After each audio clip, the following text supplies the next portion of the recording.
आता आज Pentecostal day आहे, म्हणजे क्रूसावर येशू ख्रिस्ताला दिल्याच्या नंतर, त्याचं पुनरुत्थान झाल्याच्या नंतर, पुनरुत्थान झाल्याच्या नंतरचा 50वा दिवस.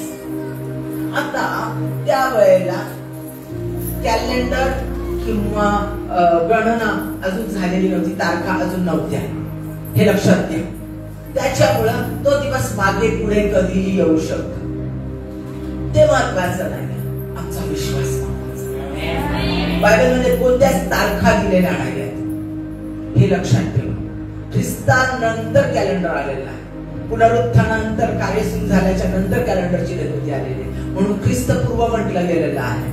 कॅलेंडरला काय म्हटलं जातं? आधीचा काळ म्हणजे ख्रिस्तपूर्व काळ आणि ख्रिस्तात नंतरचा काळ, हे लक्षात ठेवायचं. आता बीसी म्हणजे बिफोर क्राइस्ट, एसी म्हणजे आफ्टर क्राइस्ट, असं कालगणन आहे. गुगलला काढून तुम्ही बघू शकता, किंवा कुणाला पास्टरने विचारलं तर पास्टरही तुम्हाला नंतर सांगतील. आता आपण हे लक्षात ठेवायचंय, वचनाच्या द्वारेच परमेश्वर आमच्याशी बोलतो आणि वचनच आमच्या जीवनात कार्य करते. कारण वचन येशू ख्रिस्त, योहान 1:1 मध्ये सांगितलेलं, तो शब्द देही झाला, त्याने आम्हामध्ये वस्ती केली. तो वचन म्हणजे तो शब्द आहे, दिलेला शब्द बायबल आहे, जिवंत शब्द येशू ख्रिस्त आहे. म्हणून तेच जिवंतपणा, तोच जिवंत कार्य करण्याचं सामर्थ्य त्या प्रत्येक वचनामध्ये आहे. म्हणून ज्यावेळेला आम्ही वचन ऐकतो, वाचतो, त्यावेळेला ते त्याच क्षणाला आमच्या जीवनात कार्य करायला सुरुवात होते, म्हणजे तिथंच चमत्कार व्हायला सुरुवात होते. म्हणून लक्ष देऊन कान देऊन प्रत्येक वचन ऐका. गलतीकरास पत्र याचा 5वा अध्याय 22-23, गलतीकरास पत्र याचा 5वा अध्याय 22-23. आत्म्याच्या द्वारे निष्पन्न होणारे फळ प्रीती, आनंद, शांती, सहनशीलता, ममता, चांगुलपणा, विश्वासपणा, सौम्यता व इंद्रिय दमन ही आहेत. ही फळं सांगितली ना. अशा विरुद्ध नियमशास्त्र नाही. नियमशास्त्र या आत्मिक फळाच्या विरोधामध्ये नाही. रोमकरास पत्र याचा 8वा अध्याय 14 ते 15, रोमकरास पत्र याचा 8वा अध्याय 14 ते 15. कारण जितक्यांना देवाचा आत्मा चालवित आहे, तितके देवाचे पुत्र कन्या आहेत. पुन्हा ऐका, कारण जितक्यांना देवाचा आत्मा चालवित आहे. वचन लक्षात ठेवा, कारण देवाचा आत्मा कुणाला चालवत आहे तुम्हाला नंतर कळेल. कारण जितक्यांना देवाचा आत्मा चालवित आहे, तितके देवाचे पुत्र कन्या आहेत. कारण पुन्हा भीती बाळगावी असा दासपणाचा आत्मा तुम्हाला मिळाला नाही, तर ज्याच्या योगे आपण आबा बाप्पा अशी हाक मारतो, असा दत्तकपणाचा आत्मा तुम्हाला दिलेला आहे. दत्तक लेकरू काय? लिगली. दत्तक लेकरू म्हणजे काय? लिगली, कायदेशीररित्या ते लेकरू आम्ही स्वीकारतो, त्याला दत्तक लेकरू म्हणतो. आणि दत्तक लेकराचा अधिकार लिगली कायद्यानुसार असतो. तो अधिकार फार जबरदस्त असतो. जगातलं कोणतंच कोर्ट त्याच्या विरोधात जाऊ शकत नाही. शिक्कामोर्तब झालेला अधिकार म्हणजे आम्हाला ज्यावेळेला येशू ख्रिस्ताला आमचा देव म्हणून स्वीकारतो, त्यावेळेला आम्हाला दत्तक अधिकार मिळतात, म्हणजेच लिगली अधिकार मिळतात. म्हणजे ते अधिकार आम्हाला कायदेशीर मिळतात, शिक्कामोर्तब करून मिळतात. लक्षात राहील, हे देवाचं वचन सांगतंय आणि देवाचं वचन सत्य आहे. योहानाचा 3रा अध्याय 5 ते 6, योहानाचा 3रा अध्याय 5 ते 6. येशूने उत्तर दिले की मी तुम्हास खचित खचित सांगतो. येशूने उत्तर दिले की मी तुम्हास खचित खचित सांगतो, पाण्यापासून व आत्म्यापासून जन्म घेतल्यापासून कोणीही देवाच्या राज्यात प्रवेश करू शकत नाही. देहापासून जन्मलेले ते देही आहे व आत्म्यापासून जन्मलेले ते आत्मिक आहे. देहापासून जन्मलेले ते देही आहे, आत्म्यापासून जन्मलेले ते आत्मिक आहे. तुझ्यावर देवाचा आत्मा आहे, पण परमेश्वर सांगतो नम्र राहा. येत्या दिवसात वादळ येईल तुझ्या जीवनामध्ये, तुला पूर्ण नम्र राहावं लागणार आहे. देवाकडे ती नम्रता मागून घे. अजून खोलवर नम्रता कुठे नाहीये. देवाचा आत्मा सांगतो, देवाचा आत्मा सांगतो ते बरोबर बोलतो. नम्रता मागून घे, कारण पूर्ण महाराष्ट्रासाठी देव तुझा मोठ्याने उपयोग करणार आहे. प्रेषितांची कृत्य याचा 2रा अध्याय, प्रेषितांची कृत्य याचा 2रा अध्याय 1 ते 4. प्रेषितांची कृत्याचा 2रा अध्याय 1 ते 4. नंतर पेंटिकॉस्टल म्हणजे 50वा दिवस आला. लक्ष देऊन ऐका. म्हणजे नंतर पेंटिकॉस्टल म्हणजेच 50वा दिवस आला. मी सांगितलं तुम्हाला 50वा दिवस केव्हा, पुनरुत्थानानंतर, मोजल्यानंतर. तेव्हा ते सर्व एकत्र जमले असतात. ते सर्व म्हणजे त्याचे शिष्य सगळे एकत्र जमले असता. अकस्मात मोठ्या वाऱ्याचा सुसाट्यासारखा आकाशातून नाद झाला व ज्या घरात ते बसले होते ते सर्व त्याने भरले. सुसाट्याचा वारा त्याने ते भरून गेले. आणि वेगवेगळ्या होत असलेल्या अग्नीच्या जिभा त्यांना दिसल्या. प्रत्येकावर अग्नीच्या जिभा उतरलेल्या. अग्नीचा जाळ नाही का असं जिभेसारखा दिसतो, असा जाळ, तो जिभा त्यांच्यावर दिसल्या. व प्रत्येकावर त्या एक एक अशा बसल्या. प्रत्येकावरती जिभा एक एक अग्नीची बसली. तेव्हा ते सर्वजण आत्म्याने परिपूर्ण झाले. पवित्र आत्म्याने ते परिपूर्ण झाले. आणि आत्म्याने जसजशी वाचा दिली, शब्द दिला, वाचा शब्द वचन दिली, तसतसे ते निरानिराळ्या भाषेतून बोलू लागले. निरनिराळ्या भाषेतून बोलू लागले. लक्षात घ्या, ओलांडणाचे दिवस होते ते. तुम्हाला माहितीये त्याच्यामुळे यरूशलेममध्ये अनेक राष्ट्रातले लोक आलेले होते. अनेक भाषा बोलणारे लोक तिथे जमलेले होते. आणि त्याच्यामुळे त्या लोकांनी आपापल्या भाषेमधून त्यांना बोलताना ऐकलेलं होतं. आणि म्हणून ते करू शकते. देवाचं नियोजन फार सुंदर असतं. सगळ्या गोष्टी परमेश्वर नियोजनबद्ध, स्टेप बाय स्टेप, आणि त्याच कालावधीत आणि त्याच्याच वेळेत करतो. आणि त्याची वेळ योग्य असते ती घडून आणतो. तो वेळेचा निर्माण करता तो आहे. वेळ परमेश्वराच्या हातात आहे.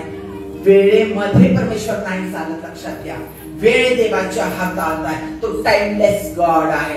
त्यांना वेळ बांधू शकत नाही. एक दिवस सहस्त्र दिवसासारखा आहे त्याच्यासाठी, आणि सहस्त्र दिवस, हजारो दिवस एक दिवसासारखे त्याच्यासाठी. आमचा भूतकाळ, वर्तमान काळ, भविष्य काळ, केव्हापासून, आदामापासून करोडो पिढ्या झाल्या.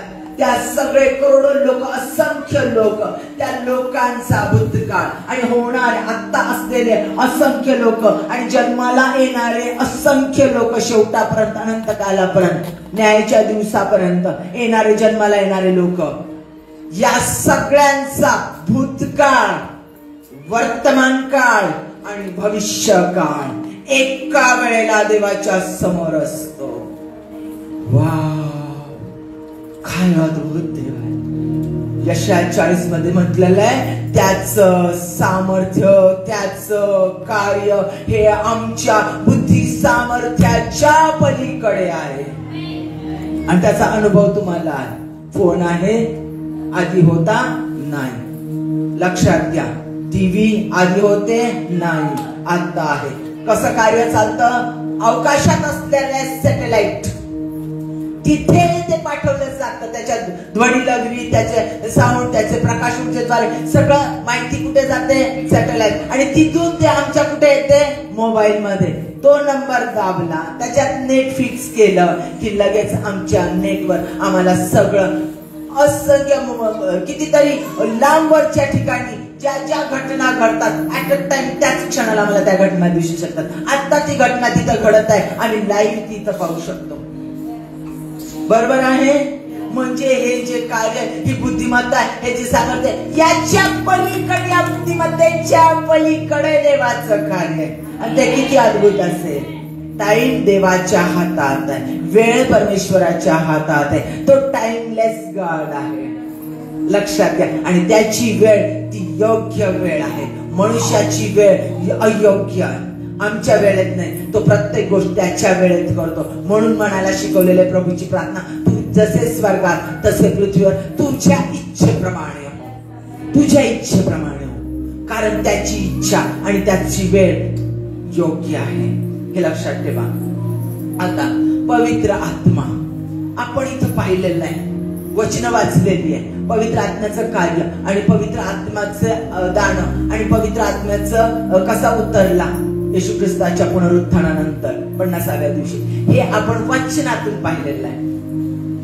पवित्र आत्मा, लक्षात घ्या, उत्पत्तीमध्ये पहिला अध्याय, उत्पत्ती पहिला अध्याय आणि 2रं वचन तिथं सांगितलं. म्हणजे तिथं जगाची निर्मिती झालेली आपल्याला माहिती आहे. जगाची निर्मिती सांगितलेली कशा पद्धतीने झाली. पहिला अध्याय दुसऱ्याच वचनात चालला आणि देवाचा आत्मा जलाशयावर तळपत होता. स्वर्गीय पिता देवाचा आत्मा तळपत होता आणि परमेश्वर शब्द बोलला. शब्द कोण आहे? येशू ख्रिस्त. पिता पुत्र पवित्र आत्म्याद्वारे जगाची निर्मिती झाली. लक्षात आलं तुमच्या?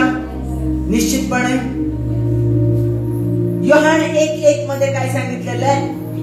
तो शब्द देही झाला, त्याने आम्हामध्ये वस्ती केली. पुत्र, बरोबर आहे. आणि पिता शब्द बोलला आणि जगाची निर्मिती झाली. पिता पुत्र पवित्र आत्मा.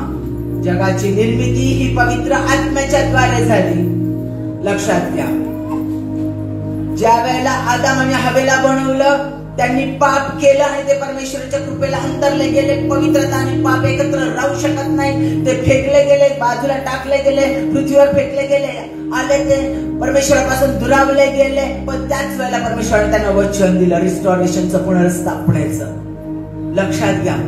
आणि काय सांगितलं? लक्षात घ्या, पवित्र आत्म्याच्या द्वारे येशू ख्रिस्ताचा जन्म झाला. तर मनुष्याचं रक्त, जनावरांचं रक्त आमचं पाप शुद्ध करू शकत नाही. मोशेच्या नियमशास्त्रानुसार त्याने जरी पापार्पण दिले, बली दिले, काही दिलं, ते रक्त पाप झाकतं, पाप नष्ट करत नाही. एकमेव देवाचं रक्त फक्त पाप नष्ट करू शकतं, की ते कधीच कधीच कधीच आम्हाला परमेश्वराला दिसू शकत नाही. ज्यावेळेला येशूच्या रक्ताने आम्ही धुतलं जातं, त्यावेळेला त्याची पवित्रता आमच्यावर येते. ज्यावेळेला आम्ही विश्वास देतो येशू तुम्हाला तारणारा देव आहे आणि त्याला अंतःकरणात घेतो, त्यावेळेला तो आमच्या अंतःकरणात येतो. त्यावेळेला आमची धार्मिकता परमेश्वराला दिसते, आमचं पाप नाहीसं होतं. म्हणजे लक्षात घ्या, पवित्र आत्म्याच्या द्वारे मरियेच्या उदरी येशू ख्रिस्ताचा जन्म झाला. आपण पाहिलं, जगाची निर्मिती परमेश्वराने पवित्र आत्म्याच्या द्वारे केली. या ठिकाणी पवित्र आत्म्याच्या द्वारे येशू ख्रिस्त गर्भरूप झाला. मरियेच्या पोटी गर्भरूपाने आला, त्याचा जन्म झाला. नंतर त्याने ज्यावेळेला तो 30 वर्षाचा झाला, त्याने बाप्तिस्मा घेतला आणि त्याच्यावर पवित्र आत्मा उतरून आला आणि मग आत्म्यानं त्याला अरण्यात केलं आणि मग त्याने 40 दिवसाचे उपवास केले आणि मग तो सिनागॉग मध्ये म्हणजे सभास्थानामध्ये मंदिरामध्ये आला आणि मग त्यानं वचन वाचलं. यशायाचा 61:1-4 वचन त्याने वाचली आणि डिक्लेअर केलं की तो येणारा मसीहा मीच आहे. आणि मग त्यानं 3.5 वर्ष कार्य केलं पवित्र आत्म्याच्या द्वारे. त्याने भूते काढली, त्याने 4,000 5,000 जेवू घातलं, त्याने चमत्कार केले, कुष्ठरोग्यांना बरं केलं, आंधळ्यांना बरं केलं, डोळ्या लंगड्यांना बरं केलं, अनेक चमत्कार केले, मृतातून लोक उठवले. हे पवित्र आत्म्याच्या द्वारे त्याने केलं. लक्षात घ्या, तो मरण पावला. 3ऱ्या दिवशी पवित्र आत्म्याच्या द्वारे तो उठविला गेला. ऐका वचन, रोमकरासपत्राचा 8वा अध्याय 11 वचन. देवाचं वचन सांगतं, मी माझ्या मनाने सांगत नाही.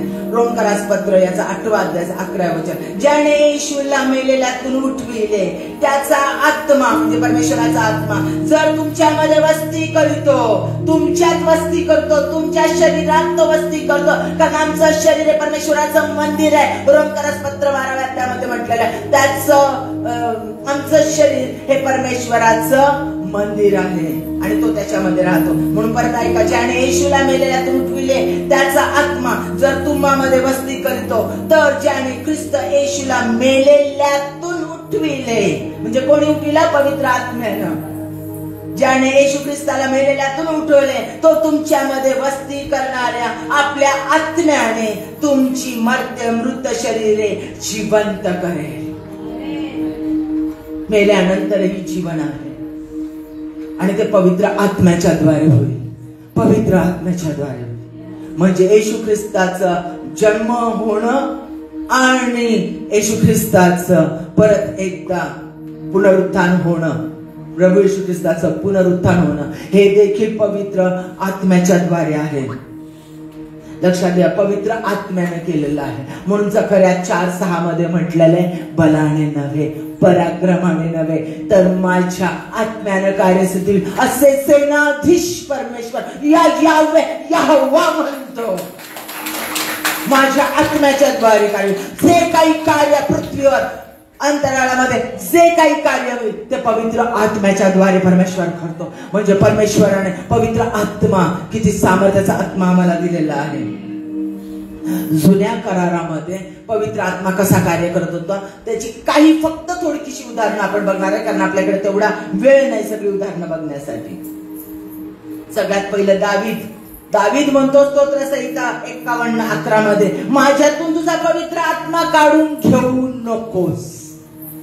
मेषपाल होता तो, रानामध्ये मेंढर राखणारा पोरगा होता. त्या पोराला उचलून त्यानं राजा बनवलं. लक्षात घ्या, केपेबल नव्हता, पात्रता नव्हती. पवित्र आत्म्याच्या द्वारे त्याला पात्रता प्राप्त करून दिली. ते स्किल दिलं, ते धैर्य दिलं, ते सामर्थ्य दिलं, ती शक्ती दिली आणि ती राजनीती त्याला दिली. त्याच्या समोर कोणी उभं राहू शकत नव्हतं. त्यानं हात वाजवलं, दशतंतू वाद्य वाजवली की शाऊलाचा दुरात्मा शाऊलाला सोडून निघून जात असते आणि पवित्र आत्मा त्या ठिकाणी येत असते. माझ्या प्रियानं, पवित्र आत्मा दाविदाला चालवत होता. पहिले शमूएल 16:13 याच्यामध्ये वचनामध्ये सांगितलं, शमूएलाने दाविदाचा अभिषेक केला व देवाचा आत्मा त्याच्यावर उतरून आला. देवाचा आत्मा त्याच्यावर उतरून आला आणि म्हणून देवाच्या आत्म्याने त्याच्याकडून कार्य करून घेतलं. योग याचा 33वा अध्याय 4थं वचन, योग याचा 33वा अध्याय 4थ्या वचनात योग स्वतः सांगतो, देवाच्या आत्म्यानं मला बनवलं. आईच्या गर्भाशयामध्ये मला देवाचा आत्मा तयार करतो आणि म्हणून त्याने सांगितलेलं आहे इर्मयाचा 1 अध्याय 8व्या वचनात की तू गर्भाशयात असताना मी तुला घडवलं. आणि माझ्या योजना, इर्मयाचा 29वा अध्याय 11व्या वचनात सांगितलेलं आहे की तुमच्या विषयीच्या माझ्या योजना या चांगल्यासाठी आहे, उत्तम आहे. कारण त्या योजना पवित्र आत्म्याच्या द्वारे आहे. प्रियानो, पवित्र आत्मा आईच्या गर्भाशयामध्ये तुम्हाला घडवतो आणि तो तुमच्या विषयीच्या योजना विधित करतो. गिदोन शास्त्रे याचा 8वा अध्याय 6वा अध्याय, शास्त्रे याचा 6वा अध्याय 34व्या वचनात सांगितलंय, गिदोन पवित्र आत्म्याने गिदोनाच्या ठाई संचार केला, मग त्याने रत्नशिंख फुंकले. अरे हा गिदोन घाबरून खड्यामध्ये जाऊन बसलेला गिदोन, त्या गिदोनावर ज्या वेळेला परमेश्वराचा आत्मा उतरून आला, शेतकरी देवाचा आत्मा उतरून आला आणि संचारला देवाचा आत्मा आणि त्याने रणशिंख घेतला आणि फुंकला आणि युद्ध जिंकलं आणि इस्रायल लोकांना विजय मिळवून दिला. शाऊल, पहिले शमूएल 16वा अध्याय 14वं वचन, देवाच्या आत्म्याने शाऊलाला सोडले, मग दुष्ट आत्मा त्याच्यात आला. इतके दिवस देवाचा आत्मा शाऊलाला चालवत होता, पण त्याने आज्ञाभंग केल्यानंतर देवाच्या आत्म्याने त्याला सोडलं आणि सैतानाचा आत्मा त्याच्यामध्ये आला. लक्षात घ्या, देवाचा आत्मा आधी शाऊलाला चालवत होता. मिखा याचा 3रा अध्याय 8व्या वचनात मिखा म्हणतो, मी परमेश्वराच्या आत्म्याने भरलो होतो, त्याचा न्याय, त्याच्या न्यायी आणि सामर्थ्याने मी भरलो होतो आणि म्हणून परमेश्वराचा न्याय आणि सामर्थ्य त्याने विधित केलं. इफ्ताह वॉरियर होता. इफ्ताह यानं परमेश्वराची योजना पूर्णत्वास नेली. विश्वासू होता इफ्ताह एका वेश्येचा मुलगा होता आणि या इफ्ताह राजा म्हणून, शास्त्री म्हणून त्यानं कार्य केलं. शास्त्री याचा 11वा अध्याय 29 मध्ये सांगितलं, नंतर देवाचा आत्मा इफ्ताहवर उतरून आला आणि तो अम्मोनी लोकांवर तुटून पडला आणि त्याचा त्याने नाश केला. त्या सगळ्या अम्मोनी लोकांचा इफ्ताहने नाश केला. इस्रायल लोकांना विजय मिळवून दिला आणि इस्रायल लोकांवर त्यानं राज्य केला. तर त्यांचा राजा झाला इफ्ताह, अनाथ वेश्येचा मुलगा. अशक्य गोष्ट परमेश्वर शक्य करून घेतो. जुन्या करारामध्ये कितीतरी अशी उदाहरणं आहेत. एस्तेर अनाथ होती, त्या ठिकाणी तिनं तिच्या लोकांना वाचवण्यासाठी त्या ठिकाणी ती अहश्वरोष राजाची पत्नी म्हणून निवडली गेली आणि त्या ठिकाणी तिनं 3 दिवसाचे उपवास केले. 3 दिवसाचे उपवास केले आणि इस्रायल लोकांना तिनं चालवलं की मी 3 दिवसाचे उपवास करते, तुम्ही 3 दिवसाचे उपवास करते, राजाला जाऊन मी भेटेल, मेले तर मेले.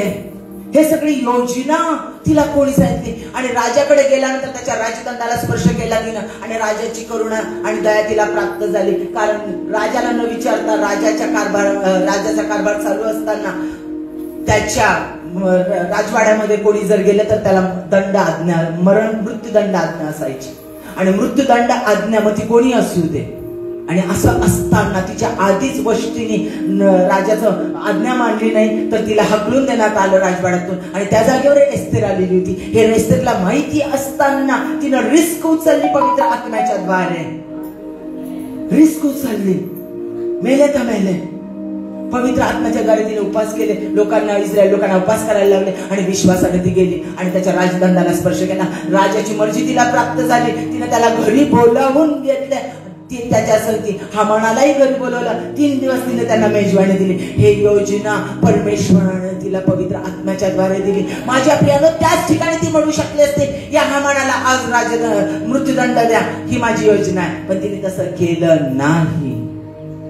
माझ्या प्रिया तिने तसं केलं नाही. देवाच्या आत्म्यानं तिच्या शत्रूला तिच्याकडून भोजन देऊन दिलं.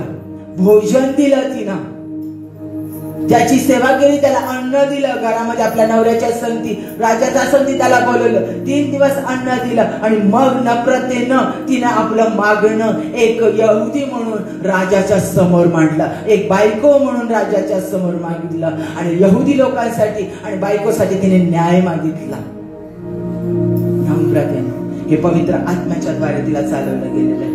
यशाया, इर्मया, एस्केल, दानिएल, होशे, आमोस, ओबद्या, योना, मीखा, नहूम, हबक्कूक, सफन्या, जकर्या, हग्गाई, मलाकी हे सगळे संदेष्टे पवित्र आत्म्याच्या द्वारे या संदेष्टांनी परमेश्वराचे वचन सांगितले आणि बायबल वचन लिहिली त्याची. आणि परमेश्वराने काय इस्रायल लोकांच्यासाठी केलेलं आहे आणि तो काय करत आहे आणि काय तो जगासाठी राष्ट्रांसाठी करणार आहे. दानिएलाला राष्ट्रांचं आणि योहानाला प्रगटीकरण दिलं. पूर्ण जगाचा अंत कसा होणार आणि कसं परमेश्वर कार्य करणार आणि न्याय कसा करणार, स्वर्गीय राज्य कसं असेल, पवित्र आत्म्याच्या द्वारे त्याने सांगितलं. माझ्या प्रिया पवित्र आत्मा कार्य करतो. तो कसा कार्य करतो, त्याने कसं कार्य केलं हे तुम्ही ऐकलंय. मग आता पवित्र आत्मा आमच्यासाठी अत्यंत महत्वाचा आहे हे आपण पाहिलंय. आता येशू ख्रिस्त स्वतः म्हटला की पवित्र आत्मा, पुत्र स्वतः स्वर्गीय पुत्र परमेश्वर त्याने सांगितलं की पवित्र आत्मा तुमच्यासाठी किती महत्वाचा. योहानाचा 14वा अध्याय 16 ते 18 येशू ख्रिस्ताचं स्वतःच्या मुखातले शब्द आहे. त्याचं वचन आहे योहानाचा 14वा अध्याय 16 ते 18. मी पित्याला विनंती करेन, मी पित्याला विनंती करेन, मग तो तुम्हाला दुसरा कैवारी म्हणजे सत्याचा आत्मा देईल. म्हणजे तो तुम्हाला सत्याचा आत्मा देईल अशासाठी की त्याने तुम्हा बरोबर सदा सर्वदा असावे. जग त्याला ग्रहण करू शकत नाही कारण ते त्याला पाहत नाही पवित्र आत्म्याला, अथवा त्याला ओळखीत नाही. तुम्ही त्याला ओळखता कारण तो तुमच्या बरोबर राहतो व तुमच्या मध्ये तो वस्ती करी. मी तुम्हाला अनाथ असे सोडणार नाही, मी तुम्हाकडे येईल. हालेलुया. कैवारी सत्याचा आत्मा, सत्य येशू ख्रिस्त मार्ग, सत्य जीवन मीच आहे असं म्हटलंय. सत्याचा आत्मा म्हणजे येशू ख्रिस्ताचा आत्मा, परमेश्वराचा आत्मा. मी तुम्हाला स्वतः येशू ख्रिस्त सांगतो मी तुम्हाला अनाथ सोडणार नाही. ज्यावेळेला त्याचं स्वर्गारोहण होत होतं त्यावेळेला मी गेल्यानंतर तुम्हाला अनाथ सोडणार नाही. माझा आत्मा मी तुम्हाला, त्याचा आत्मा लक्षात घ्या. मग प्रियांनो आम्ही ज्यावेळेला विश्वास ठेवतो की माझ्या पथकांसाठी तो या जगात आला, त्याने माझी पथकं स्वतःवर घेतली. येशू ख्रिस्ताने तो मरण पावला, 3ऱ्या दिवशी उठला, स्वर्गात चढला, तो मला घेण्यासाठी येणार आहे. त्याचा पवित्र आत्मा त्याने मला दिलेला आहे आणि मी त्याचा माझा तारणारा देव म्हणून माझ्या अंतःकरणात स्वीकार करते. येशू तू माझ्या अंतःकरणात ये. येशू आमच्या अंतःकरणात येतो. योहानाचा 15वा अध्याय खरा द्राक्षवेल. तुम्ही माझ्यामध्ये राहा, मी तुम्हामध्ये राहील. जसा मी पित्यामध्ये राहतो तसा आणि पिता माझ्यात राहतो तसे तुम्ही माझ्यात राहा, मी तुम्हामध्ये राहील, म्हणजे तुम्ही फळ देणार व्हाल. माझ्या प्रियांनो, ज्यावेळेला आम्ही त्याला आमचा तारणारा म्हणून स्वीकारतो त्यावेळेला तो आमच्यात येतो. त्याचा पवित्र आत्मा त्याच क्षणाला आमच्यामध्ये येतो. आम्ही येशू ख्रिस्ताला स्वीकारतो, ओळखतो, त्यावेळेला तो आमच्यामध्ये येतो, तो आमच्यात राहतो. मग पवित्र आत्म्याचं अन्य भाषा मला बोलता येत नाही. अन्य भाषा बोलण्याचं दान आहे. अनेक दान, संदेश देणं, अन्य भाषा बोलणं आणि रोग बरे करणं, अन्य भाषेचं ट्रान्सलेशन करणं, भाषांतर करणं, हे दान आहे. अनेक दान आहे. प्रोफेसी, प्रगटीकरणाचं दान, ही दान आहे. आणि अन्य भाषेचं एकमेव असं उत्तम दान आहे, एकमेव असं दान आहे की जे दान त्याच व्यक्तीची उन्नती करते, त्याच व्यक्तीला एडिफाई करते, त्याची उन्नती करते. बाकीची दानं जी आहेत, दिलेली आत्म्याची दानं, ती सगळे दुसऱ्यांची उन्नती करण्यासाठी, दुसऱ्यांसाठी आहे ती आम्हाला दिलेली दानं. संदेशाचं दान तुमच्यासाठी आहे. मी आज संदेश देते, मला संदेशाचं दान आहे, ते तुमच्यासाठी. रोग बरे केले जातात, ते तुमच्यासाठी, बरोबर आहे. प्रगटीकरण सांगितलं जातं, ते तुमच्यासाठी, इतरांसाठी येते. जे जे दान दिले जातात, परमेश्वराच्या आत्म्याची दानं दिली जातात, ती दानं दुसऱ्यासाठी.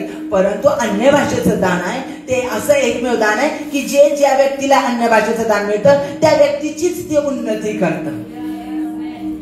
अनिर्वाच्य कन्यानं प्रार्थना कशी करावी ते परमेश्वराचा आत्मा त्या व्यक्तीकडून अन्य भाषेत प्रार्थना करून घेतं आणि त्या व्यक्तीची उन्नती होते, वाढ होते. परमेश्वरासंगती कॉन्टॅक्ट अधिक वाढतो, तिची उन्नती होते. लक्षात घ्या. मग अन्य भाषेचं दान आम्हाला हवं आहे, पण अन्य भाषेचं दान नाहीये म्हणजे माझ्यात पवित्र आत्मा नाहीये असं होईल का? होईल का? देवाचं वचन काय सांगतं कळलं तुम्हाला आता? ज्या वेळेला येशू ख्रिस्ताला स्वीकार वचन सांगतो, स्पष्ट देवाचं वचन बोलतं, त्याचा आत्मा आमच्यामध्ये, मी तुम्हाला माझा आत्मा दिला आहे. जेव्हा तुम्हाला येशू ख्रिस्ताची ओळख होते, जो विश्वास होते, नाही येशू ख्रिस्त हा खरा देव आहे, होय मी त्याला स्वीकारलं, तो माझ्यात आहे, माझ्या अंतःकरणात आलाय, हा विश्वास तुम्हाला कोण देतं? देवाचा आत्मा देतो. चर्चमध्ये देवाचं वचन आहे, पाप करू नको, हे करू नको, ते करू नको, असं वागू नको, देवाचा आत्मा खिन्न होईल. देवाला आवडत नाही, देवाला आवडत नाही, देवाला म्हणजे परमेश्वराला आवडत नाही. तो आमच्या प्रत्येक गोष्टी पाहतो. का पाहतो? तो आमच्यात आहे. त्याचा पवित्र आत्मा आमच्यामध्ये आहे. ज्यावेळेला आम्ही येशू ख्रिस्ताला आमचा तारणारा देव म्हणून स्वीकारतो त्यावेळेला तो आमच्यामध्ये येतो. आपण प्रेषित 1 अध्याय आणि 1 ते 3 वचन वाचलेली आहे. परमेश्वराचा आत्मा त्यांच्यावर उतरून आला आणि तो आत्मा आज आम्हा प्रत्येकाला चालवत आहे.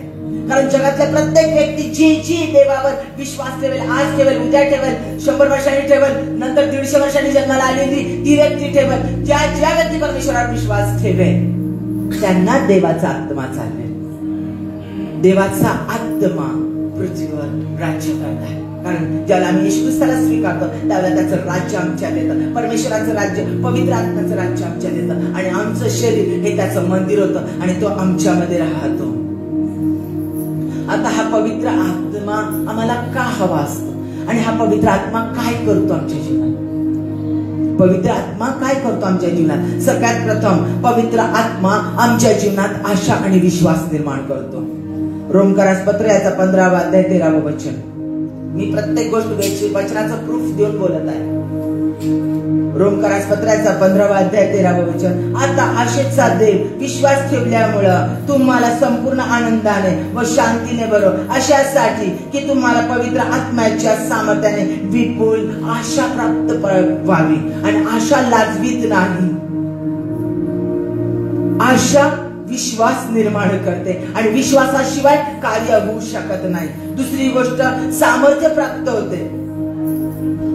पवित्र आत्म्याच्या द्वारे आम्हाला सामर्थ्य प्राप्त होते. देवाचा पवित्र आत्मा उतरून आल्याबरोबर शिष्य अन्य भाषात बोलायला लागले. जे जे त्या ठिकाणी त्या भाषेचे वेगवेगळ्या भाषेचे लोक होते त्यांना देव काय बोलत होता हे त्यांना कळत होतं, समजत होतं, कारण ती भाषा परमेश्वरापासून आहे. त्याच्यानंतर पेत्र उभा राहिला आणि पेत्राने संदेश दिला. अनपढ असणारा पेत्र तो उभा राहिला, त्याने संदेश दिला. 3000 लोकांनी बाप्तिस्मा घेतल्यानंतर परमेश्वरामध्ये आले. पवित्र आत्म्याच्या द्वारे त्या सगळ्या शिष्यांनी 12 शिष्यांनी कार्य केलं आणि पूर्ण जगामध्ये देवाची सुवार्ता पोहोचवली पवित्र आत्म्याच्या द्वारे. लक्षात घ्या. पुढची गोष्ट म्हणजे पवित्र आत्मा आमचं सांत्वन करतो. परमेश्वराचा आत्मा हा कम्फर्टर आहे, तो सांत्वन करणारा देव आहे. तो आमचं दुःखामध्ये, संकटामध्ये, त्रासामध्ये, आम्ही एकटं असताना तो आमचं सांत्वन करतो. तो सांत्वनाचा आत्मा आहे. पापातून जरी आम्ही गेलो तरी तो म्हणतो घाबरू नकोस, मी तुझ्या संगती आहे, ह्याच्यातून मी तुला बाहेर काढेन. व्यसनातून चाललं असतं तरी तो म्हणतो कंडेन करू नको स्वतःला, मी तुला ह्याच्यातून बाहेर काढण्यास समर्थ आहे. तो आमचं सांत्वन करतो. यशायाचा 11 अध्याय 2 वचनात सांगितलेलं आहे, परमेश्वराचा आत्मा सुज्ञानाचा आत्मा, समंजसपणाचा आत्मा, सुसंकल्पाचा आत्मा, सामर्थ्याचा आत्मा, परमेश्वराच्या ज्ञानाचा आत्मा व भयाचा आत्मा त्याचवर राहील. जे येशू ख्रिस्ताला स्वीकारतात त्यांच्यावर कोणता आत्मा? यशा 11:2 परमेश्वराचा आत्मा, सुज्ञानाचा आत्मा, समंजसपणाचा आत्मा, सुसंकल्पाचा आत्मा, सामर्थ्याचा आत्मा, परमेश्वराच्या ज्ञानाचा आत्मा, परमेश्वराच्या भयाचा आत्मा, त्याची आकडी आणि त्याची काठी मला धीर देतात, म्हणजे माझं भय काढून टाकतात, पापापासून मला सांभाळतात, मृत्यूच्या दरीतून तू माझं जाताना रक्षण करतस. Hallelujah, hallelujah, hallelujah. देवाचा आत्मा आज ऐकणाऱ्या प्रत्येक व्यक्तीशी बोलत आहे. देवाचा आत्मा तुमच्या जीवनामध्ये त्याचा सुसंकल्पाचा आत्मा, समंजसपणाचा आत्मा, सामर्थ्याचा आत्मा, भयाचा आत्मा तुम्हाला तो देत आहे. त्याचा आत्मा तुमच्यावर राहील आणि तो जे बोलतो ते घडतच घडतं, घडतच घडतं. हालेलुया. पुढचं म्हणजे होली स्पिरिट, परमेश्वराचा आत्मा आम्हाला शिकवतो आम्ही काय करायचं, काय करायचं नाही, कुणाशी बोलायचं, कुणाशी नाही, कुणासाठी कुठपर्यंत आणि कसे संबंध ठेवायचे, देवाचं कार्य कसं करायचंय, आम्ही आमचं जीवन कसं बदलवायचं, सगळ्या गोष्टी परमेश्वरामध्ये चालणं, परमेश्वरात वाढणं, युद्ध करणं, सैतानाला पायदळी तुडवणं, विजय प्राप्त करून घेणं, देवाचे आशीर्वाद प्राप्त करून घेणं, दुसऱ्यांना परमेश्वरामध्ये चालवणं, दुसऱ्यांच्या समोर कित्ता म्हणून उभं राहणं, हे सगळं परमेश्वराचा आत्मा आम्हाला शिकवतो. हालेलुया. योहानाचा 14 अध्याय 26 वचन, तरी ज्याला माझा पिता माझ्या नावाने पाठवील तो कैवारी म्हणजे पवित्र आत्मा तुम्हाला सर्व काही शिकवील आणि ज्या गोष्टी मी तुम्हाला सांगितल्या त्या सर्वांची तो तुम्हाला आठवण करून देईल. जे जे येशू ख्रिस्ताने शिकवलं, सांगितलं त्या सगळ्याची आठवण करून देतो देवाचा पवित्र आत्मा. वेळोवेळी वेळोवेळी बाबाच्या वचनाची, पासरीने शिकवलेल्या संदेशाची आपण जिथे जाईल त्या ठिकाणी देवाचा आत्मा आम्हाला आठवण करून देतो आणि आम्हाला तो शिकवतो वागायला, चालायला, उठायला, बोलायला. तेरा उठना बैठना मुझे भात आलाय. आपलं उठणं, बसणं, चालणं, बोलणं सगळं परमेश्वराला आवडेल असंच असलं पाहिजे. ते सगळं पवित्र आत्मा शिकवतो. पुढचं म्हणजे गहन गोष्टी परमेश्वराचा आत्मा आम्हाला उलगडून सांगतो, प्रगटीकरण उलगडून सांगतो. ज्याला देवाचा आत्मा आम्हाला आमच्यावर उतरून येतो त्यावेळेला आम्हाला तो प्रगटीकरण देतो. पहिले कोरिन्थीकरास पत्र याचा 2 अध्याय 10 वचन, पहिले कोरिन्थीकरास पत्र याचा 2 अध्याय 10 वचन, कारण देवाने ते आत्म्याच्या द्वारे आपल्याला प्रगट केले, कारण आत्मा हा सर्व गोष्टींचा व देवाच्या गहन गोष्टींचा शोध घेतो. मी तुम्हाला सांगितलं यशाया, यिर्मया, एहेजकेल, दानिएल, योएल, योहान हे जेवढे संदेष्टे होऊन गेले त्यांना जे जे प्रगटीकरण होतं, ज्या ज्या गूढ गोष्टी दानिएलला परमेश्वराने उलगडून सांगितल्या, त्याच्या शिष्यांना गूढ गोष्टी उलगडून सांगितल्या, ते सगळं पवित्र आत्म्यानं केलं. तो प्रगटीकरण देतो. गूढ गोष्टी, होणाऱ्या गोष्टी, राष्ट्राबद्दल, चर्च बद्दल, व कुटुंबाबद्दल रेव्हलेशन परमेश्वर देतोच आणि त्याच्या पवित्र आत्म्याच्या द्वारे तो चालवतो. पुढचं म्हणजे तो मध्यस्थी करतो. देवाचा आत्मा मध्यस्थी करतो. तो बेस्ट इंटरसेसर आहे. आज देवाचा परमेश्वर येशू ख्रिस्त स्वर्गात आहे, मी त्याच्या उजवीकडे नसताय आणि तो आमच्यासाठी मध्यस्थी करत आहे आणि आम्हाला त्यानं तो जे करत आहे तेच करायला सांगितलेलं आहे. म्हणून आम्ही काय करतो? मध्यस्थी करतो, लोकांसाठी प्रार्थना करतो. कारण देवाचा आत्मा माझ्यामध्ये आहे. मग या व्यक्तीला बरं नाही आहे, परमेश्वरा तिला आरोग्य दे, तिला आशीर्वाद कर, तिला लेकरू नाही, तिला लेकरू दे येशूच्या नावामध्ये. ही आम्ही काय करतो? मध्यस्थी करतो परमेश्वराचा पवित्र आत्म्याच्या द्वारे. परमेश्वराचा आत्मा आमच्याकडून मध्यस्थी करून घेतो. रोमकरास पत्राचा 8वा अध्याय 26वे वचन. तसेच आत्म्याची आपल्या अशक्तपणात आपल्याला हातभार लावतो. पवित्र आत्मा ही आपल्या अशक्तपणात आपल्याला हातभार लावतो. कारण आपण यथायोग्य प्रार्थना कशासाठी केली पाहिजे? योग्य प्रार्थना, परफेक्ट प्रार्थना प्रत्येक व्यक्तीबद्दल कशी केली पाहिजे, काय केली पाहिजे हे आपल्याला ठाऊक नाही. पण आत्मा स्वतः अनिर्वाच्य कन्याने मध्यस्थी करतो. परमेश्वराचा आत्मा आपल्याद्वारे कळवळून प्रार्थना करून घेतो. पुढचं म्हणजे परमेश्वराचा आत्मा ज्ञान प्राप्त करून देतो. ज्ञानाचा आत्मा तुमच्यावर उतरून येईल. प्रकटीकरण याचा 2रा अध्याय वचन लिहून ठेवा. प्रकटीकरण याचा 2रा अध्याय घरी गेल्यानंतर वाचा. 7वं वचन, 11वं वचन, 17वं वचन आणि 29वं वचन. प्रकटीकरण याचा 2रा अध्याय 7वं वचन, 11वं वचन, 17वं वचन, 29वं वचन. या 3 वचनामध्ये सांगितलेले, 5 वचनात सांगितलेले आत्मा मंडळीला काय म्हणतो? ज्याला कान आहे तो ऐको, कान आहे तो ऐको. ज्याने येशू ख्रिस्ताला स्वीकारलेला आहे त्याचे आत्मिक कान उघडले जातात. त्याचे आत्मिक कान उघडले जातात आणि देवाचा आत्मा त्याला काय बोलतो त्याला ऐकायला येतं. हे लक्षात घ्या. ज्याला कान आहे तो ऐको. आणि परमेश्वराचा आत्मा तुमची भेट घेईल आणि तुमच्याशी बोलेल. देवाचा आत्मा आम्हाला ज्ञान प्राप्त करून देतो. दावीदाला देवाच्या आत्म्यानं ज्ञान दिलं. शलोमोन ज्ञान मागितलं, त्याला परमेश्वराच्या आत्म्यानं ज्ञान दिलं. राजकारभार कसा चालवायचा, दावीदाला राजनीती कशी खेळायची, कसं जिंकायचं, यरुशलेम कसं प्रस्थापित करायचं, दावीदपुरी कशी प्रस्थापित करायची, सगळं युद्ध कसं जिंकायचं, सगळं मंदिराचा आराखडा कसा करायचा, सगळं सोनं नाणं पैसा कसा एकवटून ठेवायचा मंदिरासाठी, हे सगळी तयारी शलोमोनाने मंदिर बांधण्याच्या आधी दावीदाला देवाने दिलेली होती. परंतु बांधायला शलोमोनाला सांगितलं आणि ते ज्ञान शलोमोनाला परत दिलं. एस्थेरला ज्ञान दिलं परमेश्वर. देव ज्ञान देतो, परमेश्वर ज्ञान देतो. पावलाला ज्ञान दिलं, त्यानं 13 पत्र लिहिली. 14वं पत्र देखील त्याच्या नावाने आहे, परंतु ते प्रूफ झालं नाही म्हणून त्याचा लेखक जाहीर झालेला नाही. अज्ञात लेखक म्हटला जातो. लक्षात घ्या, परमेश्वराचा आत्मा ज्ञान देतो. परमेश्वराचा आत्मा आम्हाला संकटातून वाचवतो.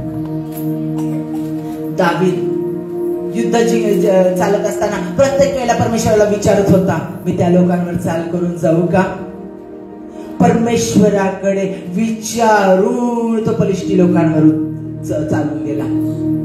लक्षात घ्या प्रियानो, त्याचा राजाभिषेक झाला. फलिष्टी लोक चवताळले आणि त्याच्यावर त्याला तुडवण्यासाठी, त्याला मारून टाकण्यासाठी त्याचा अभिषेक झाल्यासारखं बडबड आले. तो राजा झाला होता, पण तो म्हटला नाही मी राजा झालो, त्याला आता सगळ्या सैन्याने चला चाल करून जाऊया फलिष्टी लोकांना नष्ट करू. नाही, त्याने परमेश्वराच्या आत्म्याला विचारलं. परमेश्वराने विचारलं मी करू का? देवाचा आत्मा म्हटला हो. देवाच्या आत्म्याने त्याला चालवलं आणि मग त्यानं त्यांच्यावर चाल केली. देवाने त्या संकटापासून त्याला वाचवलं. त्या शाऊलापासून परमेश्वराच्या आत्म्याने त्याला वाचवलं आणि शाऊलाला त्याच्या हातामध्ये दिलं, पण त्याने त्याला मारलं नाही. कारण देवाचा आत्मा दावीदाला चालवत होता. देवाचा आत्मा दावीदाला चालवत होता. म्हणून देवाच्या आत्म्यानं चालवत असताना शाऊलाचा नाश त्यानं दावीदानं केला नाही. कारण शाऊल हा अभिषिक्त होता, म्हणून अभिषिक्ताचा मान सन्मान ठेवा. 2 वेळेला हातामध्ये दिलं. आम्ही क्षमा करतो लोकांची, पण न्याय शेवटी देव करतो. न्याय शेवटी देव करतो. आम्हाला क्षमा करायला सांगितलेली आहे. त्याने म्हटलं तुम्ही क्षमा करा, सूड घेणं माझ्याकडे, सूड मी घेईन. देवाचा आत्मा आमच्या चुका सुधरवतो. देवाचा आत्मा आमच्या चुका सुधारतो. दावीदाने चुका केल्या, बेतशेबाचं पाप केलं, नाथानानं त्याचं ताडण केलं. संख्या मोजू नको, इस्रायल लोकांची सांगितलं. त्यानं इस्रायल लोकांची संख्या मोजली. गाद या संदेष्टाने त्याचं ताडण केलं की तू पाप केलेला आहेस, पश्चाताप कर. परमेश्वराचा आत्मा संदेष्टांच्या द्वारे, त्याच्या वचनाच्या द्वारे आमच्या चुका सुधरवतो, आमच्या चुका काढून टाकतो. परमेश्वराचा आत्मा जेव्हा राफा आम्हाला आरोग्य देतो, जेव्हा राफा आम्हाला आरोग्य देतो. परमेश्वराचा आत्मा हिजकिया आजारी होता, त्याने देवाकडे प्रार्थना केली आणि देवाच्या आत्म्यात घेऊन त्याला बरं केलं. पवित्र आत्मा आम्हाला शुद्ध करतो. पवित्र आत्मा आमच्या संगती चालतो जेव्हा श्यामा आहेस तो. देवाच्या योजना पवित्र आत्मा आमच्याद्वारे पूर्ण करतो. पाऊलाच्या द्वारे शाऊलाचा त्याने पाऊल केला आणि त्या पाऊलाच्या द्वारे पूर्ण जगामध्ये परमेश्वरानं सुवार्ता गाजवली. रोम मध्ये, म्हणजे रोम हे पृथ्वीचं सगळ्यात उच्च स्थान असणारं हे होतं, राष्ट्र होतं. आणि तिथेच गाजलेली सुवार्ता सगळ्या जगामध्ये पसरणार होती. आणि बरोबर रोम मध्ये जाऊन त्यांनी शेवटची सुवार्ता सांगितली पवित्र आत्म्याच्या द्वारे. देवाच्या योजना पूर्णत्वास जातात. सुवार्तेचं कार्य प्रेषित याचा पहिला अध्याय 8वं वचन. प्रेषित याचा पहिला अध्याय 8वं वचन. पवित्र आत्मा तुमच्यावर उतरून येईल, तेव्हा तुम्हाला सामर्थ्य प्राप्त होईल आणि यरूशलेमेत, सर्व यहुदियात, शमरोनात, पृथ्वीच्या शेवटापर्यंत तुम्ही माझे साक्षी व्हाल. म्हणजे तुम्ही आहे त्या परिसरात, आजूबाजूच्या परिसरात, आजूबाजूच्या राष्ट्रात आणि जगामध्ये सगळीकडे तुम्ही देवाचे साक्षी व्हाल. म्हणजे देवाची सुवार्ता गाजवाल. सुवार्ता गाजवण्याचं काम देखील पवित्र आत्मा आमच्याकडून करून घेतो. मत्तयाचा 28वा अध्याय 19 आणि 20 वचनात सांगितलं, जा पृथ्वीच्या दिगंतापर्यंत जाऊन सुवार्ता सांगा आणि त्यांना पित्याच्या पुत्राच्या नावामध्ये पवित्र आत्म्याच्या नावात बाप्तिस्मा करा. माझ्या प्रियांनो, बाप्तिस्मा करणं काय धर्मांतर नाही. परमेश्वर येशू ख्रिस्त धर्मांतर करण्यासाठी आलेला नाही. कान देऊन ऐका, कुठेही बायबल मध्ये लिहिलं नाही ख्रिस्ती हा धर्म आहे म्हणून नाही. तर प्रेषितांची कृत्याचा 11व्या अध्यायामध्ये सांगितलेलं आहे. लक्षात घ्या, हे लोक कोण? तर ख्रिस्ताला अनुसरणारे, म्हणून त्यांना ख्रिस्तीय नाव पडलं. अंतुकियामध्ये म्हणून त्यांना ख्रिस्तीय नाव पडलं. देवादिदेव परमेश्वर धर्म स्थापन करण्यासाठी काय केलं? धर्म मनुष्य स्थापन करतो. मग बाप्तिस्मा काय धर्मांतराची कृती आहे ना? नाही. तुम्ही विश्वास काय ठेवला? येशू ख्रिस्त माझ्या पातकांसाठी मरण पावला, तिसऱ्या दिवशी परत उठला, मला घेण्यासाठी तो येणार आहे. त्याचा पवित्र आत्मा मला दिलेला आहे. माझा तारणारा देव म्हणून मी त्याचा माझ्या अंतःकरणात स्वीकार करतो म्हणता की नाही? मग तो तुमच्या अंतःकरणात येतो की नाही? तुमच्यातला जुना स्वभाव मेलेला आहे की नाही? ख्रिस्त तुमच्यामध्ये उठलाय की नाही? पुन्हा उठला ख्रिस्त, तो मीच आहे. पुन्हा उठला ख्रिस्त, तो मीच आहे. शरीरी तुझे रक्त खेळणी राहे. माझ्या प्रियांनो, पुन्हा उठलेला ख्रिस्त तो मीच आहे. ही विश्वासाची कृती आम्ही करतो त्या पाण्यामध्ये आमचा जुना मनुष्य मेलाय. जुनी स्मिता त्या पाण्यात मेलेली आहे आणि मी उठत नाही त्या पाण्यामधून बाहेर, तर माझ्यामध्ये ख्रिस्त उठला आहे. ही विश्वासाची कृती मी सगळ्या जगाच्या समोर करते, कारण विश्वासाच्या कृतीशिवाय परमेश्वराला कोणीच संतोषू शकत नाही. विश्वासाशिवाय कोणीच संतोष देऊ शकत नाही, आनंद देऊ शकत नाही. आणि विश्वास हा कृती विना निरर्थक आहे. विश्वासाची कृती आवश्यक आहे आणि म्हणून ती कृती, विश्वासाची कृती जग जाहीररित्या सगळ्यांच्या समोर केली जाते. त्याला बाप्तिस्मा म्हणतो. त्याला बाप्तिस्मा म्हणतो. लक्षात घ्या, आपण पाहिलं पवित्र आत्मा जुन्या करारात त्यानं कसं कार्य केलं. येशू ख्रिस्ताचं पुनरुत्थान झाल्यानंतर पवित्र आत्मा आमच्यासाठी कसा देण्यात आला? दत्तकपणाचा आत्मा आम्हाला दिला. म्हणून आम्ही प्रार्थना करताना आबा बाप्पा करतो, माझ्या देवा माझ्या बाप्पा म्हणून हाक मारतो परमेश्वरला, या यावेला. आणि येशूच्या नावात आम्ही प्रार्थना करतो, कारण येशूच्या नावात प्रार्थना करतो, कारण येशूचा पवित्र आत्मा आमच्यामध्ये आहे. बरोबर? हे शिकलं, आम्हाला माहिती झालं पवित्र आत्मा आमच्या जीवनात काय काय कार्य करतो, आम्हाला किती गरजेचा आहे आणि तो आम्हाला कसा चालवतो, काय काय कार्य तो आमच्या जीवनात करतो हे आम्हाला माहिती आहे. आणि योएल संदेशाच्या द्वारे सांगितलं की शेवटच्या दिवसामध्ये प्रत्येक तुमच्या लेकरा बाळांवर परमेश्वराचा आत्मा उतरून येईल. आणि सगळ्यांवर परमेश्वराचा आत्मा उतरून आलेला आहे. का? जितक्यांनी त्याला परमेश्वराला स्वीकारलं तितक्यांवर देवाचा आत्मा आला. आत्ताच आपण वचन वाचलं रमकर असतात, आत्ताच वचन वाचलं. मग त्यांच्यावर परमेश्वराचा आत्मा, त्यांच्यामध्ये येशू ख्रिस्त राहतो, हे आपण पाहिलेलं आहे. आता देवाचा आत्मा आमच्यामध्ये राहतो. कान देऊन ऐका, तुम्हा प्रत्येकाशी बोलत आहे देवाचा आत्मा. देवाचा आत्मा आमच्यामध्ये राहतो म्हणजे परमेश्वर आमच्यामध्ये राहतो. बरोबर आहे? आता लाईट गेलेत, लाईट गेले, लाईटाकडे बघा, तुम्हाला ती काच दिसते, दिसते की नाही? काच बल्ब बघितला तर तो काचेचा बल्ब दिसतो, पण ज्याला इलेक्ट्रिसिटी येते तो बल्ब दिसतो, काय दिसतो? फक्त प्रकाश. बरोबर आहे? ह्या तुमच्या शरीर रूपी मंदिरामध्ये परमेश्वराचा आत्मा येतो, त्यावेळेला तुम्ही दिसत नाही परमेश्वराला, परमेश्वराची धार्मिकता दिसते, त्याचा प्रकाश दिसतो. आलं लक्षात? त्याचा पवित्र आत्मा, त्याचा पवित्र आत्मा आम्हाला चालवतो. मग माझ्या प्रियानं तो आमच्यात राहतो, तो आमच्यात उठलेला आहे. त्याचे सगळे ऍट्रिब्यूट, त्याचे सगळे गुणधर्म, त्याचे सगळ्या गोष्टी, त्याचं सामर्थ्य सगळं आमच्यामध्ये. म्हणून येशू ख्रिस्त म्हटला, तुम्ही माझ्यापेक्षाही विश्वास ठेवाल तर माझ्यापेक्षाही अधिक कृत्य कराल, अधिक महत्कृत्य, अधिक चमत्कार कराल, अधिक कार्य कराल. कारण त्याने त्याचा पवित्र आत्मा दिलाय.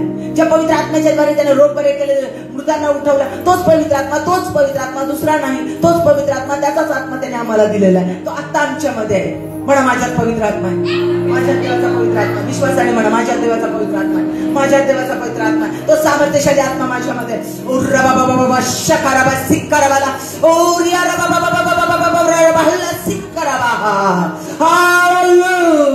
देवाचा पवित्र आत्मा तुमच्यामध्ये. आता नीट कान देऊन ऐका.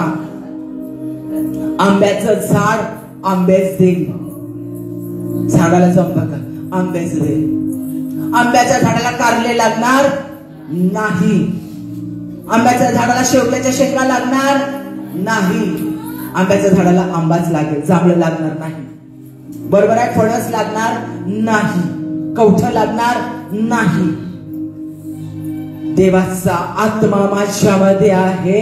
देव परमेश्वर येशू ख्रिस्त माझ्यामध्ये आहे. त्याचा पवित्र आत्मा माझ्यामध्ये, त्याचे सगळे गुणधर्म माझ्यामध्ये आहे.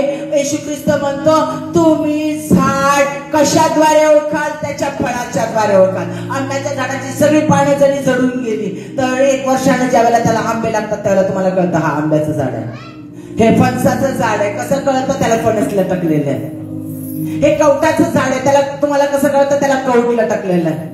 हे कारल्याचा वेल आहे, कसं कळतं? त्याच्या फळाच्या द्वारे कारली लटकलेले. फळाच्या द्वारे तुम्ही त्यांना ओळखाल.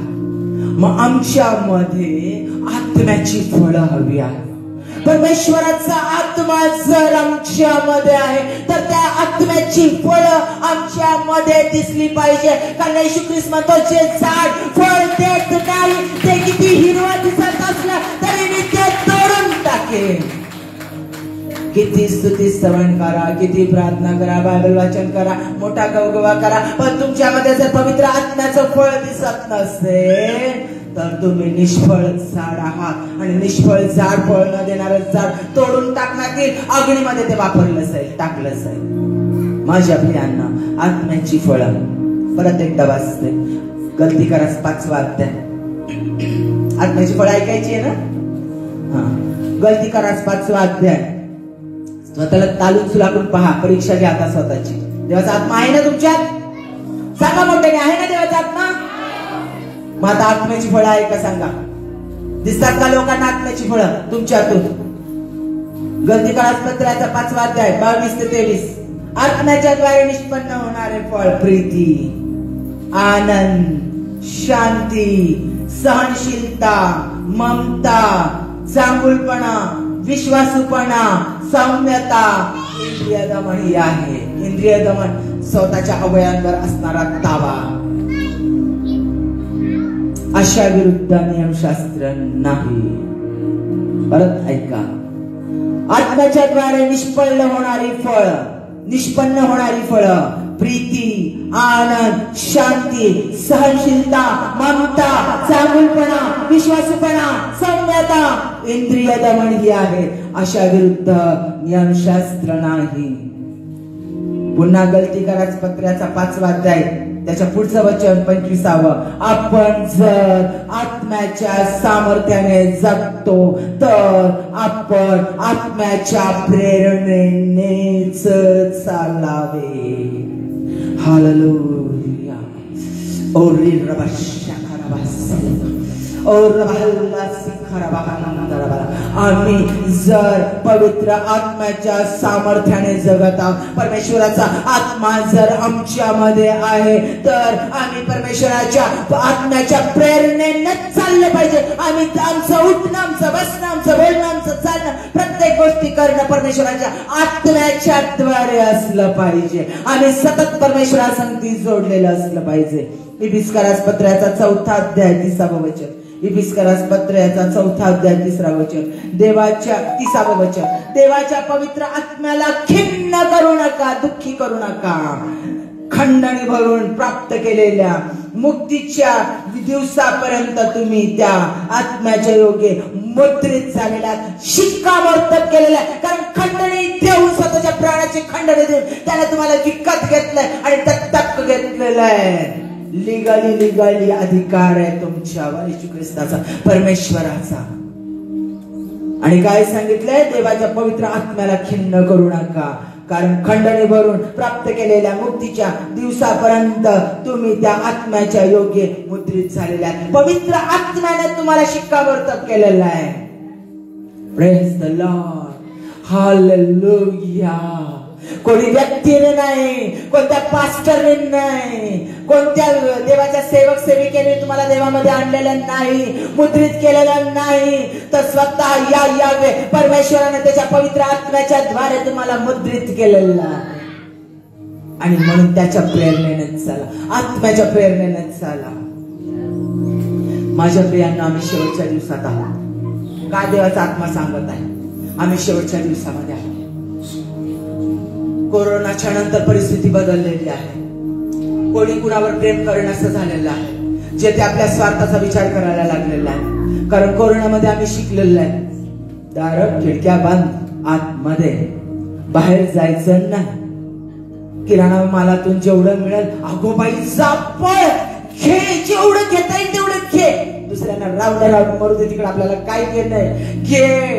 आण घरात, दूध मिळणार नाही, भरून ठेव फ्रीज मध्ये, धान्य भरून ठेवा, महिनाभराचं, 2 महिन्याचं, 3 महिन्याचं. अरे दुकान 1 तासासाठी दुकान उघडलं की 15 मिनिटात सगळं दुकान रिकाम. बाहेर लोक बोलणार, अरे देणार रे बाबा, अहो संपलं सगळं. मॉल दुकानाच्या दुकान सगळे रिकामे होत होते, काहीच मिळत नव्हतं लोकांना. लोक स्वार्थी झाले, प्रत्येक जण आपला विचार करत होते. साहजिक आहे, मी देखील, तुम्ही देखील, सगळेजण, प्रत्येक जण जगण्याची धडपड करत होते. मामा मेला, आजी मेली.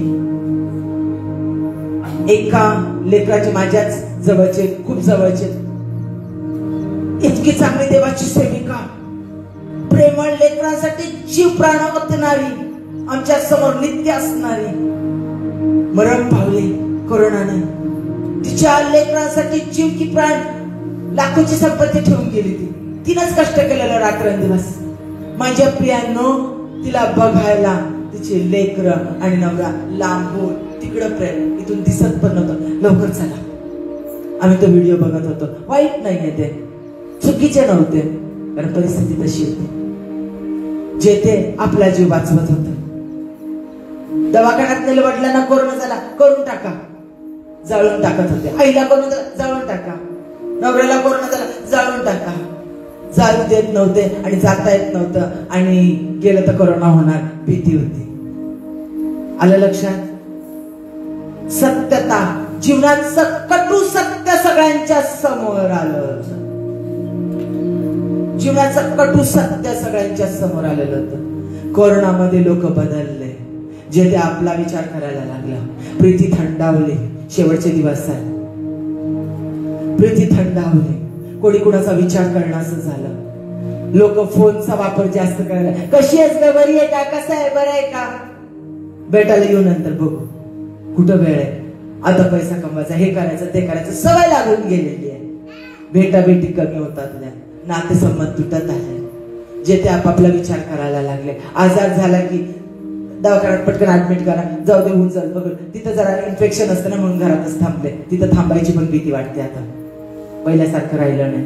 नातं हळूहळू कमी होत आलं. माझ्या प्रियांनो, जगामध्ये लोक स्वार्थी होत चालले, अत्याचार वाढत चालला.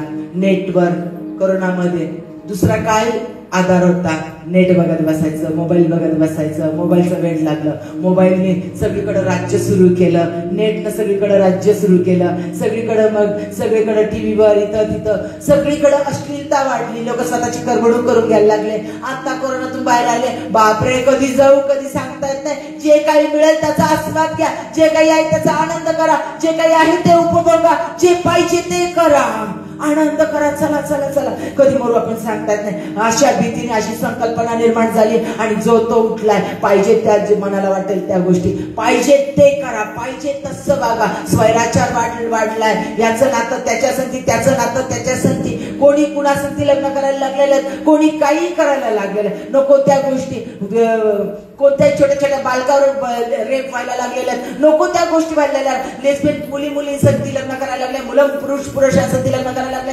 नको त्या गोष्टी व्हायला लागलेल्या. अनैतिकता वाढत चाललेली आहे.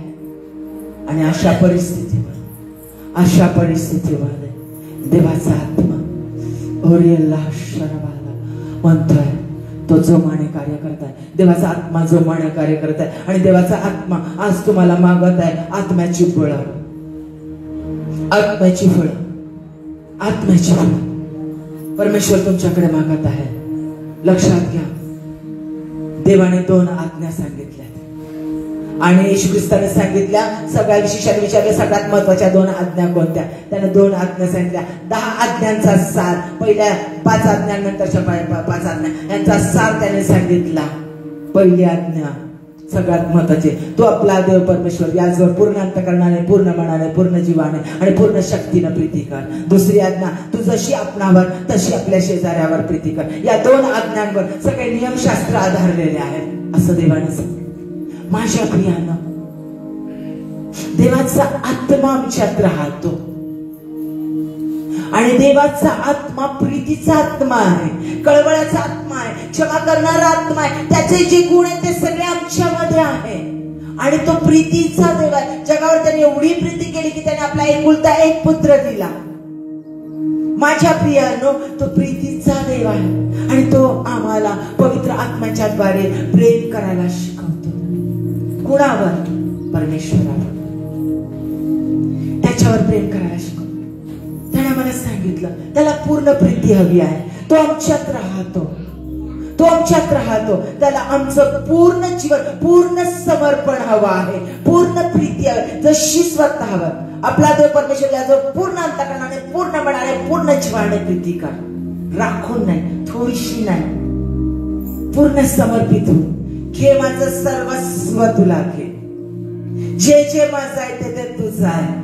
तुझीच इच्छा माझ्या जीवनात पूर्णत्वास होते. तुझाच पवित्र आत्मा मला चालेल, तुझा पवित्र आत्मा सांगेल तेच मी करेल, तेच मी वागेल, तशीच मी राहील. तुझ्या पवित्र आत्म्याच्या द्वारे कार्य होते. तुझा आत्मा सांगेल त्याचप्रमाणे वागेल. पूर्ण देवाच्या अधीन. दुसरी आज्ञा, जशी माय स्वतःवर तशी इतरांवर प्रीती कर. आपला शेजारी, कोण शेजारी? एकूण एक व्यक्ती. टीव्हीवर बघाल, फोनवर ऐकाल, शेजारी पाहाल, पेपरमध्ये वाचा, ज्या ज्या व्यक्ती म्हणजे जगातली एकूण एक परमेश्वराने निर्माण केलेली मानवता ते तुमचे शेजारी आहेत. त्या प्रत्येकावर आम्ही जशी स्वतःवर तशी त्यांच्यावर प्रीती कर. शत्रूवर देखील कठीण आहे, कठीण आहे. लोक तुडवणारे झाले, अधिकाराचा वाईट वापर करणारे झाले, दुबळ्यांना तुडवणारे, लाभला स्त्रियांना तुडवणारे, त्यांचा वाईट उपभोग घेणारे, त्यांच्यावर जबरदस्ती करणारे अधिकारी निर्माण झालेले आहेत. अधिकारी मनाला वाटत तसे वागतात, स्वतःला सर्व म्हणतात, मी करेल तो कायदा म्हणून जगणारे असे लोक लोकांना छळत चाललेले आहेत. बायका बायकांच्या विरोधात झाल्या, बायकाच बायकांचा छळ करत चाललेला आहे, पुरुष पुरुषाचा छळ करत चाललेला आहे, पुरुष स्त्रियांना छळत चाललेला आहे, स्त्रिया पुरुषांना छळत चाललेला आहे. अत्याचार प्रचंड वाढत चाललेला आहे. आताच उदाहरण चाललेलं सांगितलेलं आहे, बायकोने नवऱ्याचे तुकडे केले, ड्रम मध्ये भरले, क्रूरपणे. नवऱ्याने बायकोचे छोटे छोटे पीसेस केले, उधळून लावले. किती गोष्टी, किती अत्याचार, खून, छळ, निंदा, कपट, कारस्थान, नको त्या घाणेरड्या गोष्टी, अधिकाराचा वाईट वापर, सगळ्या अराजकता चाललेली आहे. आणि देवाचा आत्मा सांगतो, जशी आपणावर तशी आपल्या शेजाऱ्यावर प्रीती कर. अशा परिस्थितीत परमेश्वर प्रेम करायला शिकवतो. जर तुम्ही प्रेम करत असाल तर तुम्ही काय कराल? देवाचा आत्मा तुम्हाला चालवत आहे, तो मध्यस्थी करणारा आहे. तुम्ही त्यांच्यासाठी मध्यस्थी कराल आणि प्रार्थना कराल. तो सांत्वन करणारा आहे, तुम्ही त्यांचं सांत्वन करणारा. तो शिस्त लावणारा, शिस्तीचा आत्मा आहे, तुम्ही शिस्त लावाल. लोकांना देवाच्या वचनाबद्दल सांगाल. तो परमेश्वराच्या सामर्थ्याने सुवार्ता सांगणार आहे. येशू ख्रिस्ताची सुवार्ता लोकांपर्यंत न्या. पूर्ण मनाने, पूर्ण अंतःकरणाने परमेश्वरावर प्रीती करा, दुसऱ्यांना क्षमा करा. माझ्या प्रियांनो, देवाचा आत्मा तुम्हाला प्रेम करायला शिकवत आहे. देवाचा आत्मा. आता सगळ्यात महत्वाची गोष्ट, लक्ष देऊ नये का? हा जर प्रेम करायला सांगणारा आत्मा आहे आणि हा शिस्तीचा आत्मा आहे, हा सांत्वनाचा आत्मा आहे. देवाचा आत्मा गैरशिस्त वागत नाही. देवाचा आत्मा गोंधळाचा आत्मा नाही, कन्फ्युजनचा आत्मा नाही, स्थिरतेचा आत्मा, सत्याचा आत्मा, सामर्थ्याचा आत्मा, पवित्रतेचा आत्मा तो आहे, प्रीतीचा आत्मा तो आहे. लक्षात घ्या, आम्हाला वचन काय सांगितलंय? परमेश्वराच्या आत्म्याला खिन्न करू नका, त्याला विझवू नका. पवित्र आत्म्याच्या विरोधात बोलू नका. मत्तयाचा 12वा अध्याय 31 ते 32 येशू ख्रिस्त स्वतः बोललेला आहे. लक्ष देऊन ऐका. मत्तयाचा 12वा अध्याय 31 ते 32. यास्तव मी तुम्हाला सांगतो, प्रत्येक पाप व दुर्भाषण, प्रत्येक पाप आणि दुर्भाषण यांची माणसांना क्षमा होईल. कोणतेही पाप असू दे जगात, कोणतेही दुर्भाषण असू दे, त्याची प्रत्येक व्यक्तीला, मानवाला क्षमा होईल. परंतु पवित्र आत्म्याविरुद्ध जे दुर्भाषण करतात त्यांची क्षमा होणार नाही. मनुष्याच्या पुत्राबद्दल कोणी काही बोललं म्हणजे येशू ख्रिस्ताबद्दल, तर त्याला क्षमा होईल. येशू ख्रिस्ताबद्दल काय बोललं तर त्याला क्षमा होईल. पण जो कोणी पवित्र आत्म्याच्या विरोधात बोलेल त्याची क्षमा होणार नाही.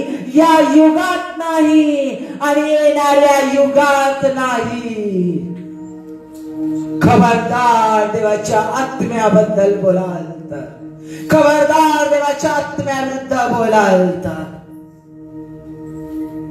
जे देवाचे सेवक, देवाच्या सेविका, पास्टर्स देवाचं कार्य करत आहेत, प्रॉफिट्स, प्रकटीकरणाचं दान असणारे, इव्हँजलिस्ट, सुवार्तिक, जे देवाचं कार्य करणारे, पवित्र आत्म्याच्या कार्य करणारे लोक आहेत, तुम्हाला जर माहिती नाही त्यांच्या कार्याबद्दल, तुम्ही त्यांच्या कार्याबद्दल बोलू नका. या पास्टर मध्ये देवाचं कार्य जास्त आहे, सामर्थ्य जास्त आहे, त्याच्यामध्ये काही नाही. त्या पास्टरची मंडळी मेलेली आहे, या पास्टरची मंडळी खूप चांगली आहे, ही देवाची सेविका नाही चांगली. या पास्टरचा पास्ट भूतकाळ असा होता, हा पास्टर असा करणार आहे, त्याचं काय कार्य? बोलू नका, खबरदार. कारण त्यांच्यामध्ये देवाचा आत्मा आहे. मी तर पुढे जाऊन देवाच्या आत्म्याच्या द्वारे तुम्हाला सांगते, कान देऊन ऐका. तुम्ही येशू ख्रिस्ताला स्वीकारता, तुमच्यामध्ये येशू ख्रिस्त आहे. म्हणजे या सिस्टरनं, त्या ब्रदरनं, या सिस्टरनं, त्या सिस्टरनं, ज्यांनी येशू ख्रिस्ताला स्वीकारले त्यांच्यामध्ये देवाचा आत्मा आहे. त्या कोणत्याच व्यक्तीबद्दल तुम्ही बोलू शकत नाही. म्हणजे त्याच्यामध्ये असणाऱ्या पवित्र आत्म्याबद्दल बोलूच नका. देवाच्या संदेशांबद्दल यांची शिक्षण चुकीची, त्यांची शिक्षण चुकीची, हे वाईट बोलतात, ते वाईट बोलतात. शांत शांत शांत शांत. देवाला त्याचं कार्य करू द्या. न्याय देणं हे येशू ख्रिस्ताकडे, तो न्याय करेल. जर कोणी चुकीचे तत्व, जर कोणी पवित्र आत्म्याबद्दल बायबलच्या चुकीच्या वचनाचं इंटरप्रिटेशन करत असेल, भाषांतर करत असेल, तर देवाचा आत्मा त्याला पाहून घे. तुम्ही कोण? तुम्ही कोण? कशासाठी स्वतःवर संकट आणि पाप ओढून घेतात आणि नरकामध्ये जाता? काय मिळणार आहे तुम्हाला त्याचं निंदा केल्याने? किंवा तुम्ही तुमचं खूप मोठं ज्ञान सांगणार आहे की तुम्ही स्वतःला खूप मोठी प्रतिष्ठा प्राप्त करून देणार आहात? घेणार नाही. माझ्यासाठी मी महत्वाची आहे. माझा देव माझ्यामध्ये राहतो. देव मला प्रीती करायला सांगतो, इतरांवर मी प्रीती करेल. मला ते देवाच्या आत्म्याने कार्य करतील, परमेश्वर पाहून घेईल. नाही ते करत, चुकीच्या गोष्टी करतात, देव पाहून घेईल. मला बघायचा आणि बोलायचा अधिकार नाही. मला जाणवलं, मी गुडघ्यावर जाईल आणि त्यांच्यासाठी प्रार्थना करेन. मी गुडघ्यावर जाईल आणि त्यांच्यासाठी प्रार्थना करेन. मला खरं प्रेम करणारा परमेश्वराचा आत्मा शिकवेल. देवाचा आत्मा खरी प्रीती करायला शिकवतो. गुडघ्यावर या आणि आज परमेश्वराकडे मागा, परमेश्वरा मला असं तुझ्यावर प्रेम करायला शिकव आणि असं तुझ्या लोकांवर प्रेम करायला शिकव की माझं स्वतःचं अस्तित्व राहणार नाही. मी स्वतःला विसरून जाईल, पूर्णपणे विसरून जाईल. असं प्रेम करणारे मला बनव, असा प्रेम करणारा मला बनव. लहान लेकरं असू दे, मोठे असू दे, सगळ्यांनी गुडघ्यावर या आणि डोळे बंद करा, आपल्या हात वरती करा, कारण देवाचा आत्मा या ठिकाणी आहे. देवाचा इतना प्यार करो, हालेलुया, इतना प्यार करो, इतना प्यार करो, भूल जाओ कि मैं कौन हूँ, भूल जाए कि मैं कहाँ हूँ. इतना प्यार करो,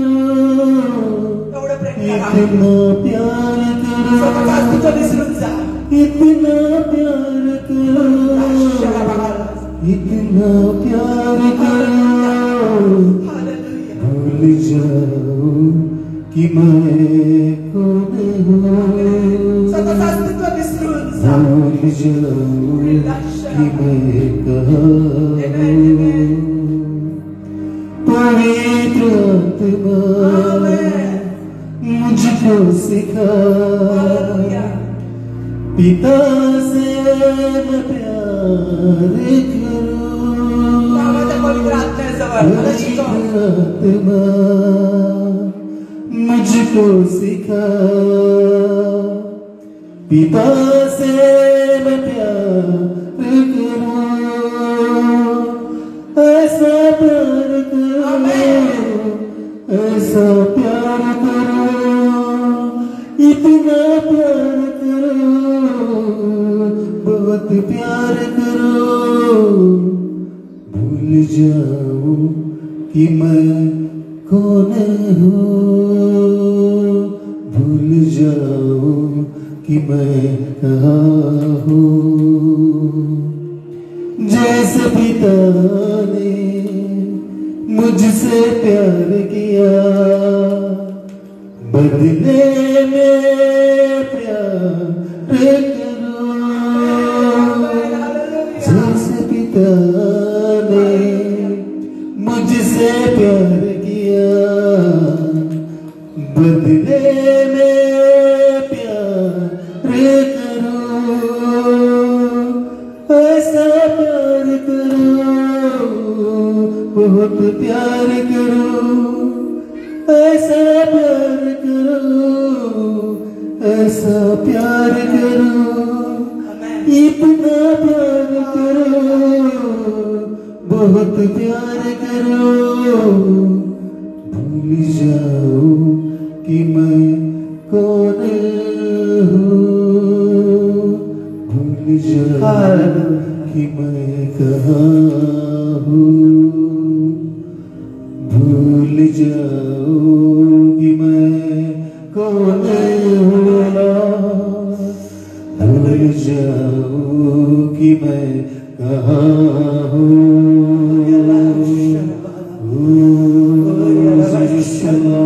Jesus, Jesus,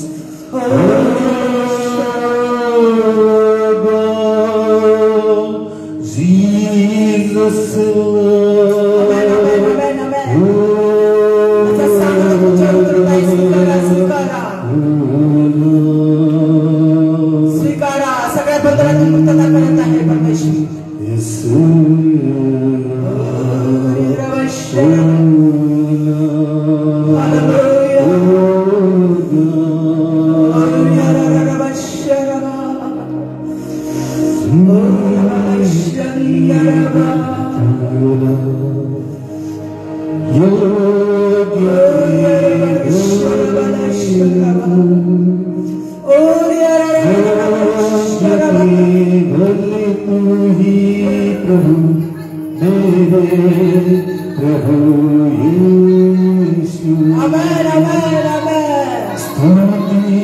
प्रशंसा हो तेरी, स्तुति प्रशंसा हो तेरी, प्रशंसा हो तेरी,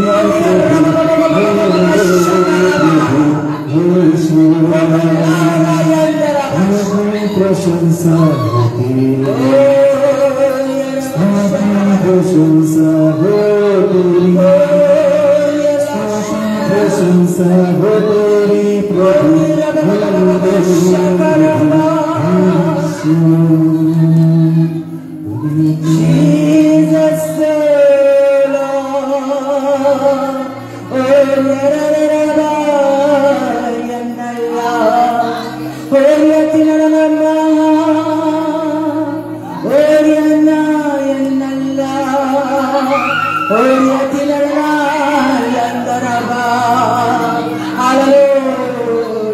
तो तुमची भेट घेत आहे, तो तुमच्याशी बोलत आहे, त्याच्या सामर्थ्याने तुम्हाला बरं सगळ्या अशी शक्तीने मिळून जात